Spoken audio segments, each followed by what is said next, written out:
خود تو آرام سے جا کے زمان پاک کے بنکر میں بیٹھ گیا, عوام کے چولہے بجھ گئے.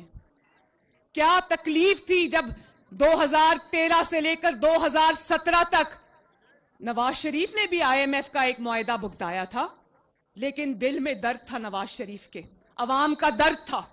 عوام کے چولہوں پہ جو روٹی پکتی تھی اس کی تکلیف تھی نواز شریف کو. تو وہ IMF کا معاہدہ نہ صرف بھگتایا بلکہ پاکستان کی 75 سال کی تاریخ گواہ ہے, اور آپ سب گواہ ہو کہ نواز شریف کے 4 سال میں آٹا 1 روپیہ نہیں بڑا 35 روپے کلو پر رہا یا نہیں رہا.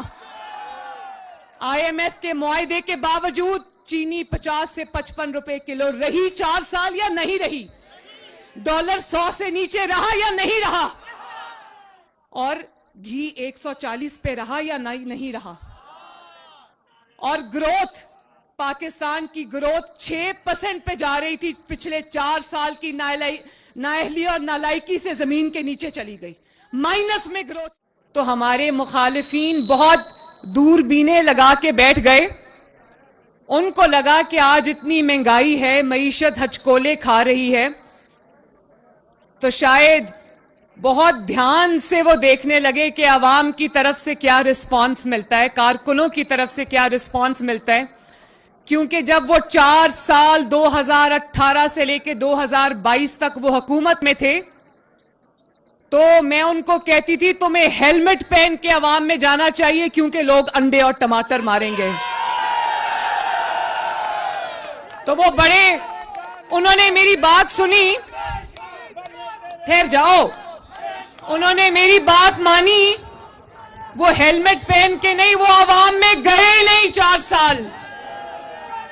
اور آج بڑی دوربینیں لگا کے بیٹھے ہیں اور دیکھ رہے ہیں کہ عوام کا, کارکنوں کا کتنا جذبہ ہے.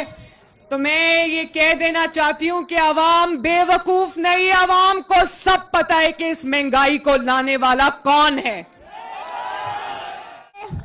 موازنہ 2022 کا 2023 سے نہیں ہوگا. موازنہ ہوگا تو شہباز شریف کے پنجاب میں 10 سال اور عمران خان کے KPK میں 10 سال کا موازنہ ہوگا. میں کل آباد سے واپس آئی ہوں, 2 دن میں وہاں تھی. یقین جانو KPK آج بھی 2023 کے اندر کھنڈرات کا منظر پیش کرتا ہے. وجہ کیا ہے؟ کیونکہ وہاں 10 سال سے نواز شریف نہیں تھا. اور اگر موازنہ ہوگا تو نواز شریف کے 4 سال 2013 سے 2017 تک اور اس نالائکی اور نااہلی کے 2018 سے 2022 کا موازنہ ہوگا.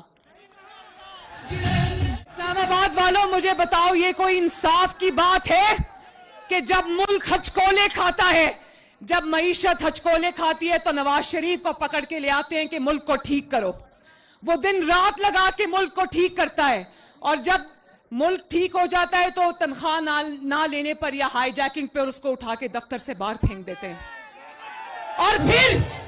اور پھر جب نااہلوں کے ہاتھ میں ملک آتا ہے, ملک نیچے جاتا ہے, تو پھر نواز شریف کو آوازیں دیتے ہیں کہ آؤ اور ملک کو ٹھیک کرو.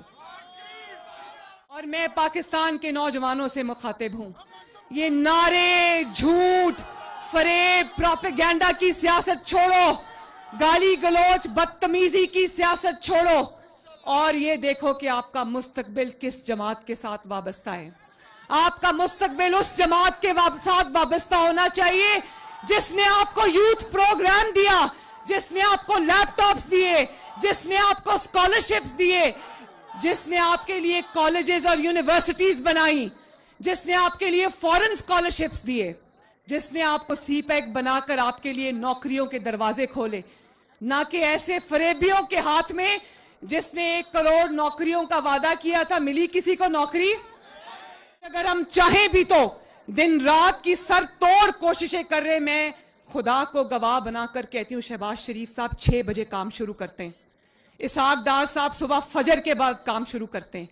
لیکن یہ کوئی ایسی جو یہ 4 سال کا گند اور تباہی مچا کر گیا ہے, یہ 2-4 مہینوں میں ٹھیک ہونے کی چیز نہیں ہے. لیکن یقین رکھنا کہ اگر 3 دفعہ جب بھی آپ نے اقتدار دیا, مسلم لیگ نون کو ملک کو ترقی کے اوپر راستے پر ڈال گئی. یقین رکھنا کہ انشاءاللہ تعالی وہ وقت بھی آئے گا. اور یہ وہی بے حس انسان ہے نا جو جب اقتدار میں تھا تو کہتا تھا میں آلو پیاز کی قیمتیں کم کرنے نہیں آیا.